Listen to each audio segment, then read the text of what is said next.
안녕하세요. 오늘 저희가 여러분과 함께 좀 깊이 파헤쳐 볼 자료는요. 강근구 목사님의 유튜브 설교 영상입니다. 습관적인 신앙에서 일어나자라는 아주 강렬한 제목이죠. 로마서 13장 11절 말씀을 중심으로 하고 있습니다. 네, 안녕하세요.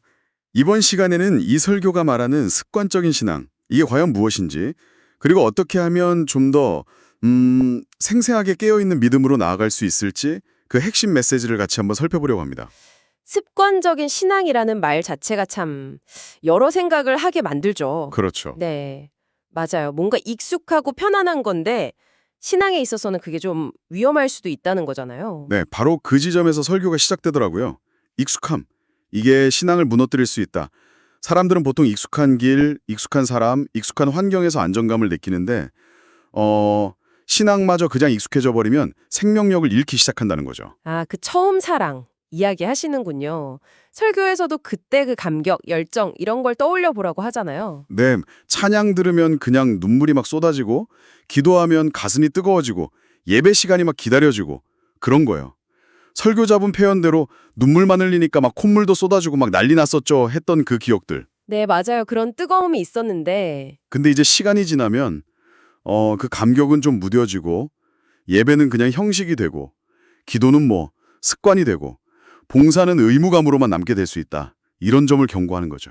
듣고 보니 저도 약간 찔리는 부분이 있는 것 같기도 하고요. 혹시 여러분은 어떠신가요? 설교자는 이런 상태가 하나님을 인격적으로 만나는 신앙인이 아니라 그냥 종교적인 습관에 머무는 종교인으로 전락할 위험이 있다고까지 말하더라고요. 그렇죠. 심지어 신앙의 목적이 좀 달라지는 경우도 언급해요. 신앙생활하는 이유가 돈을 벌기 위해서, 부해지기 위해서. 잘못된 거 아닌가요? 이렇게 직접적으로요. 아, 네. 그런 부분도 있었죠. 그래서 이제 로마서 13장 11절 말씀. 또한 너희가 이 시기를 알거니와 자다가 깰 때가 벌써 되었으니 이는 이제 우리의 구원이 처음 믿을 때보다 가까웠음이라. 이 말씀을 인용하면서 지금이 바로 그 영적인 잠에서 깨어나야 할 때다. 이걸 강조하는 겁니다. 네. 설교에서도 깨어나야 할 때라는 것입니다. 일어나라는 것입니다. 이렇게 반복해서 외치시더라고요. 이게 이 설교의 아주 핵심적인 촉구인 거죠. 그렇다면 내가 혹시 그런 습관적인 신앙에 좀 빠져 있는 건 아닌지 어떻게 알 수 있을까요? 설교에서 구체적인 징후 세 가지를 딱 짚어주던데요. 네. 첫 번째가 예배에 감격이나 기쁨이 없는 것. 뭐 주일이니까 혹은 직분 때문에 의무감으로 참석은 하는데 정작 마음에는 뜨거움이나 기쁨이 없는 상태. 그런 걸 말하죠. 그쵸. 그냥 몸만 와 있는 느낌일 수도 있겠네요. 두 번째는 기도의 무릎이 식어버린 것. 기도는 하는데 뭐랄까 열정 없이 그냥 형식적으로 하거나 심지어 기도하다가 졸거나 그런 경우요. 물론 설교자도 육체적으로 좀 피곤하거나 아플 수 있다는 건 인정해요. 근데 핵심은 기도에 대한 그 간절함, 뜨거운 마음이 식어버린 상태를 말하는 거죠. 아, 마음의 자세가 중요하다는 거군요. 네, 마음의 자세죠. 그리고 마지막 세 번째 징후는 말씀을 듣는데 마음에 남지 않는 것. 설교 들을 때는 아멘 하고 고개도 끄덕이는데 딱 돌아서면 무슨 내용이었는지 기억도 잘 안 나고 삶에 아무런 변화도 없고 그런 상태? 네. 어떻게 보면 이 세 가지가 다 연결되어 있는 것 같아요. 그렇죠? 네, 그런 것 같아요. 예배 담격이 식으니까 기도도 형식적이 되고 그러니 말씀도 그냥 겉돌게 되는 약간 악순환 같은 느낌? 맞습니다. 결국 하나님과의 그 살아있는 관계가 약해졌다는 신호일 수 있죠. 근데 설교자는 이 상태의 가장 큰 문제가 뭐라고 지적하냐면요. 뭐죠? 습관적인 신앙의 가장 큰 문제는 자신은 괜찮다고 착각한다는 것이에요. 라고 말해요. 겉으로는 멀쩡히 신앙생활 하는 것처럼 보이니까. 아, 그게 진짜 무서운 점이네요. 나는 괜찮다고 생각하는데 실제로는 영적으로는 뭔가 문제가 있을 수 있다는 거잖아요? 바로 그거죠. 그래서 예수님이 하신 말씀, 그 부자가 천국 들어가는 게 낙타가 바늘귀 들어가는 것보다 어렵다는 그 비유를 여기서 언급하는 거예요. 아, 그 비유요? 네. 그게 꼭 물질적인 부자만을 말하는 게 아니라 어쩌면 스스로 의롭다고 여기는 그런 종교적인 행위들, 그런 것들이 하나님과의 관계보다 더 중요해질 때의 위험을 경고하는 맥락으로 볼 수 있는 거죠. 그렇군요. 또 에베소 교회 얘기도 나오잖아요. 네, 요한계시록의 에베소 교회, 행위도 있고 수고도 있고 인내도 있었어요. 겉으로 보면 완벽해 보이죠? 근데 결정적으로 뭘 잃어버렸다고 책망받죠? 처음 사랑. 그렇죠. 너의 처음 사랑을 버렸느니라. 겉모습은 번지르라는데 그 핵심 동기, 하나님을 향한 사랑이 식어버린 거예요. 이게 바로 습관적인 신앙에 도달할 수 있는 위험한 상태라는 거죠. 와, 여기서 또 비유가 하나 나오는데 저는 이게 정말 인상 깊었어요. 그 제자리에 고정된 자전거 페달 열심히 밟는 거요. 네네, 그 비유. 열심히 페달만 밟아요. 땀은 뻘뻘 나죠. 막 밟아대니까요. 그러나 자기 만족에 빠져 있는 신앙. 정말 노력은 하는데 앞으로 나아가지는 못하고 그냥 그 행위 자체에 만족하면서 십자가의 감격이나 감사는 다 잊어버린 상태. 너무 적절한 비유 같아요. 그렇죠. 그 행위 자체에 매몰되는 거죠. 또 다른 비유도 사용해요. 건강검진은 꼬박꼬박 받는데 결과 통지서는 그냥 버리는 사람 이야기예요. 아, 그것도 진짜. 네. 검진이라는 행위는 했는데 정작 그 결과를 보고 자기 상태를 점검하고 필요한 조치를 취하는 그런 반응이 없는 거죠. 그 비유도 정말 와닿네요. 신앙에 적용하면 뭐 예배 참석, 성경 읽기 이런 행위는 하는데 거기서 오는 성령의 감동이나 말씀의 경고에 반응해서 삶을 바꾸려는 노력이 없다면 그건 그냥 의사의 경고를 무시하는 거랑 똑같다. 이 말씀이시군요. 맞습니다. 그래서 설교자가 단호하게 얘기해요. 이것이 바로 습관적인 신앙인 것입니다. 성장 안 됩니다. 행위 자체가 아니라 그 행위에 대한 우리의 반응, 변화, 이게 중요하다는 거죠. 네, 깊이 생각해 볼 문제네요. 자, 그래서 이제 설교는 해결책으로 나아갑니다. 깨어나는 신앙이 되자. 그럼 깨어있는 신앙은 뭘까요? 그냥 감정적으로 다시 뜨거워지는 거.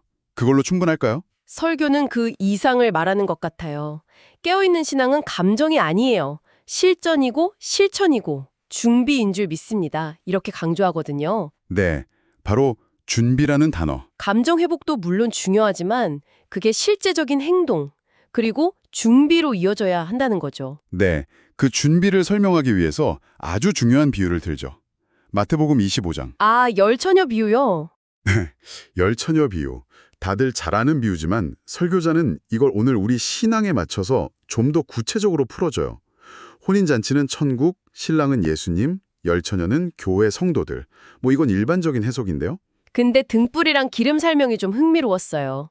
등불은 겉으로 보이는 신앙의 모습, 뭐 교회 출석이나 직분, 봉사 활동 같은 거라면 그렇죠. 외형이죠. 기름은 그 안에 담긴 진짜 내용물, 그러니까 준비된 믿음, 성령 충만, 살아있는 신앙, 깨어있는 신앙, 그리고 말씀에 반응하는 신앙, 이걸 상징한다고 하더라고요. 겉모습, 즉 등불만 있고 내용물, 기름이 없으면 안 된다는 거네요. 맞습니다. 슬기로운 다섯 처녀는 등불이랑 여분의 기름까지 준비했는데 미련한 다섯 처녀는 등불만 딱 챙긴 거죠. 설교자는 이 미련한 처녀들의 상태를 이렇게 묘사해요. 형식만 남아있는 신앙.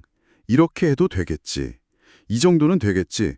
자기 기준의 신앙. 자기 기준의 신앙? 결국 신랑이 왔을 때 기름이 없어서 불을 못 밝히니까 잔치에 못 들어가고 문이 쾅 닫히잖아요. 이 비유에서 진짜 중요한 점은 그 열처녀 모두 등불은 가지고 있었고 또 모두 신랑을 기다렸다는 거 아니에요? 맞아요. 핵심이죠. 겉으로 봐서는 누가 슬기롭고 누가 미련한지 잘 몰랐을 수도 있겠어요. 결정적인 차이는 눈에 안 보이는 기름 준비 여부였던 거네요. 그렇죠.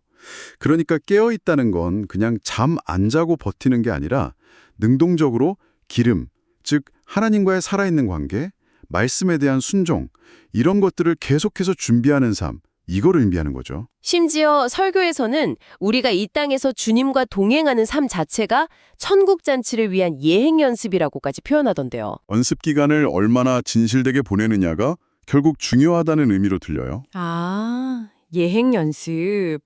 그렇군요.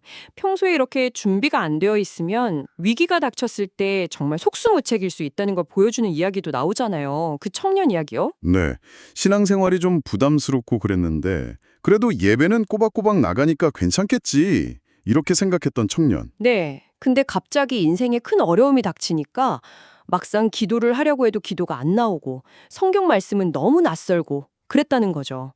그때서야 나는 믿고 있었던 게 아니라 그냥 교회를 다니고 있었구나. 이렇게 깨달았다고. 정말 뼈아픈 깨달음이네요. 평소에 기름 준비를 안 했던 거죠. 그렇죠. 위기가 오기 전에 평안할 때 진짜 믿음을 준비해야 한다. 이걸 보여주는 사례죠. 그래서 설교는 이제 구체적인 실천 방안으로 넘어가서 서로를 위해 기도하고 뜨겁게 사랑하라 이렇게 권면하는군요. 서로 뜨겁게 살아가는 거라 그랬잖아요 하면서요. 네. 설교자가 섬기는 교회에서는 성도들 이름을 하나하나 다 불러가면서 기도한다고 해요. 이건 그냥 형식이 아니라 공동체 안에서 서로의 신앙을 격려하고 함께 책임지려는 그런 노력으로 보이더라고요. 맞아요. 특히 아직 교회에 안 나오는 분들 이름 부르면서 기도하는 모습은 참 인상 깊었어요. 그렇죠. 그 영혼 구원에 대한 간절함. 주님, 제발 제발 기억해 주시옵소서 그거 부탁하는 거 아니에요. 이 표현에서 정말 그 절실함이 느껴지잖아요.